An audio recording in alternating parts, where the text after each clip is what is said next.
Vimos muy activas a las llamadas corcholatas, con giras por diferentes partes del país, visitas a diferentes estados de la República. También algunos de los que han manifestado su intención de ser aspirantes a la presidencia por partidos de oposición lo hicieron. Y bueno, pues todo esto y no de hoy, no de este fin de semana, no de hace poco, sino de hace mucho, nos ha puesto a pensar sobre, pues, qué tanto se está respetando la ley electoral. Ya pareciera que la contención que existió en otros tiempos ya no existe, y de ello vamos a platicar con el doctor Héctor Díaz Santana, ex titular de la Fiscalía Especializada para la Atención de Delitos Electorales, profesor del Instituto Politécnico Nacional y de la UNAM. ¿Qué tal, doctor? ¿Cómo le va? Pascal, muy buenos días para ti y para tu auditorio. Bueno, pues la pregunta directa sería esa. ¿Hay alguna violación a la ley en lo que están haciendo los que han manifestado intenciones de ser candidatos presidenciales o todo va bien, doctor? Pues mira, un asunto de esta naturaleza es necesario verlo bajo tres escenarios. Uh -huh. Un escenario material, un escenario normativo y un escenario jurisdiccional. Y empiezo por el material. Si una persona que tiene aspiraciones para un cargo público superior anda de actividades de fin de semana, en eventos de alto impacto público, promocionándose en redes sociales, en pintas de bardas, pues por supuesto que está haciendo un acto para tratar de tener el mayor número de electores y es en sentido material sí están haciendo actos, digamos, en los cuales rompen la equidad de la competencia política porque están teniendo unas claras ventajas que otros candidatos no los tienen. En el sentido normativo, México es uno de los países del mundo que tiene una normatividad electoral muy extensa y que no existe, digamos, en esta naturaleza otro parangón. Pero aunque nosotros tenemos esta normatividad, no hemos podido dar el punto exacto de cómo regular las campañas electorales. ¿Por qué? Porque la normatividad te dice que los actos anticipados de campaña se consideran desde el inicio del proceso electoral hasta la etapa de campaña electoral. Es decir, en México el proceso electoral inicia en septiembre.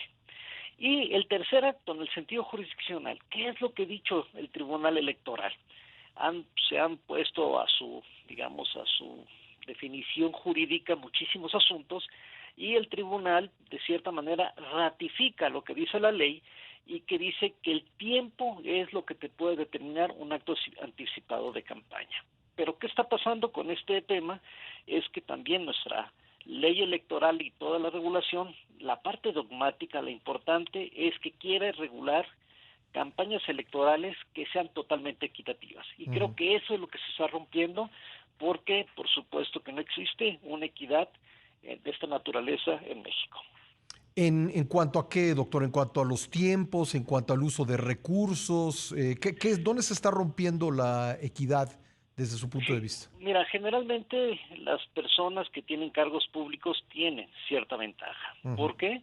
Porque su desempeño público les permite tener cierto tipo de flexibilidad y andar haciendo ciertos tipos de promociones. Por ejemplo, puedes tener un gobernador de Baja California que un fin de semana se vaya a Yucatán y diga yo tengo una política pública exitosa en mi estado.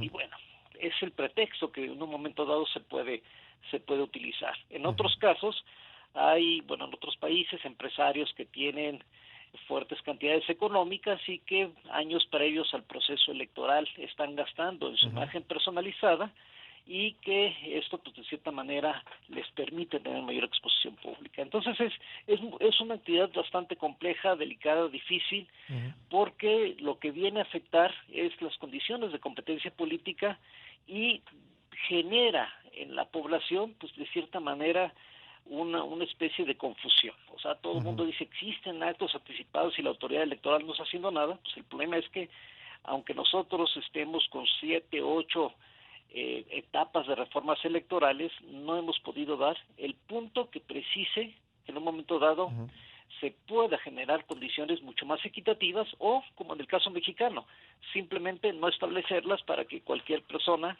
pueda hacer campaña en los momentos políticos que ellos consideren. Y eso que, como usted dice, tenemos una legislación bastante extensa, tan solo uno de los artículos constitucionales que reglamenta muchas de estas cosas, la propaganda, etcétera, pues tiene más palabras que constituciones de otros países, ¿no? Sí, no, en México el artículo 41, que es el que regula la actividad electoral, es extensísimo, y el 134 para interpretarlo es muy complejo. Y te pongo un ejemplo. En materia de delitos electorales, la ley es una ley, pues, yo te podría decir una ley pequeñita, Sí. una ley que tiene 25 artículos, Uh-huh. y que de estos 25 artículos hay 2.300 figuras delictivas diferentes. Uh-huh. Y te digo que no son en un momento dado, no son las que se necesitan. Y te pongo un ejemplo. El Bronco estuvo denunciado por delitos electorales por haber utilizado recursos públicos para promocionar su imagen personal. Uh-huh. ¿Cuál fue el sentido que tuvo el juez en aquella época? Que cuando el Bronco empezó a utilizar los recursos, ni siquiera era candidato. Y como los delitos electorales son de estricta aplicación, pues simplemente no fue suficiente para judicializarlo. ¿Y qué quiere decir? Que al ser de estricta aplicación, muchas personas juegan en el filo de la ley.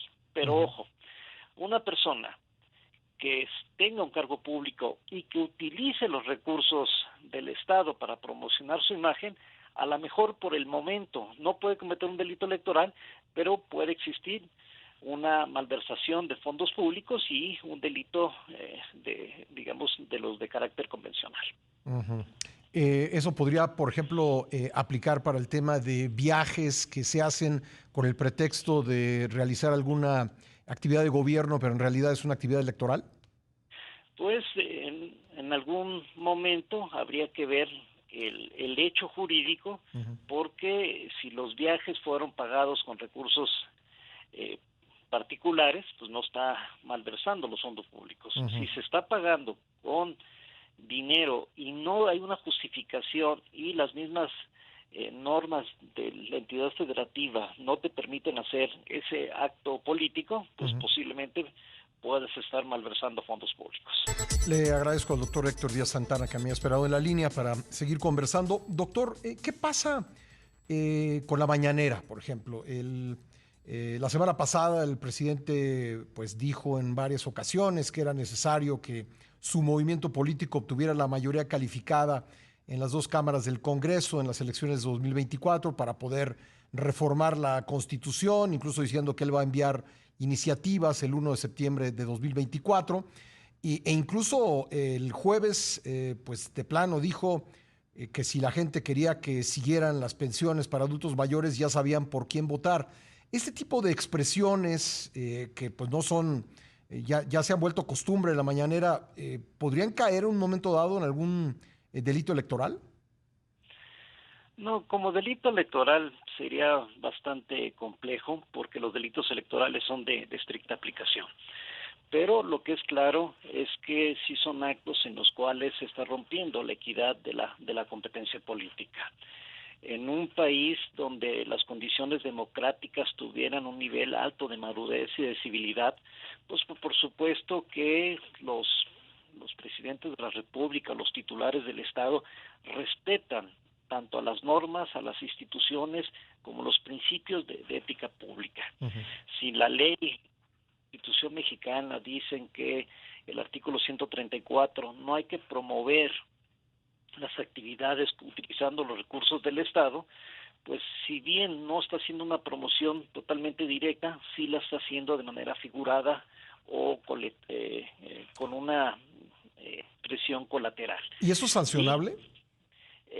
Eso se tendría que, digamos, eso varias veces ya se ha expresado ante el Tribunal Electoral, y el Tribunal Electoral ha fallado sobre todo en una manera ecléptica, es decir, bueno, la mañanera que no se pase en los estados donde va a haber elecciones, pero yo creo que eso no es la respuesta. El sentido de la ley del legislador del artículo 134, donde se había trabajado y todos los presidentes lo habían respetado de no meterse en temas electorales, pues el presidente actual sí está rompiendo con esos, digamos, municipios que en un momento dado en México se habían tenido avances democráticos en la materia. Ya, porque parte del plan B, la primera parte que fue invalidada por el tribunal, justamente tenía que ver con hacer más o quitar restricciones a la expresión de los servidores públicos. Entonces, quizá quien pensó eso a lo mejor teme que pudieran ser castigados en un momento dado, ¿no?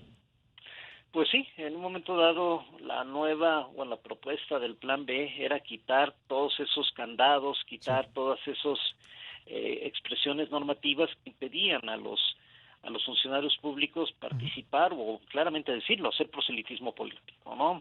Entonces creo que estamos en un tema delicado, estamos en un momento donde ya estamos a unos meses de iniciar el proceso electoral y un proceso electoral hay que darle certeza, confianza, sobre todo a la ciudadanía, y estas expresiones pues no ayudan a un proceso en el cual pues cada uno de los candidatos tendrá que presentar su trayectoria, sus propuestas de gobierno, y que no existan mecanismos diferentes que le puedan dar una clara competencia política. Entonces, sí, legalmente o normativamente es muy complicado, también hay que decirlo, que el Tribunal Electoral sancione al presidente es un asunto en el cual no estoy seguro hasta dónde los magistrados estarán dispuestos a hacerlo, ¿no? Existen fuertes tensiones políticas que en un momento dado los podrían limitar. Así que ante esta naturaleza, pues yo creo que lo que en el país ha ayudado bastante es la resolución de la Corte, que ha echado para atrás lo que ha conocido del plan B electoral. Pues doctor, muy interesante conversar con usted, le agradezco mucho estos minutos. El agradecido soy yo, le mando un saludo a usted y a su auditorio. Igualmente el doctor Héctor Díaz Santana, ex titular de la FEPADE.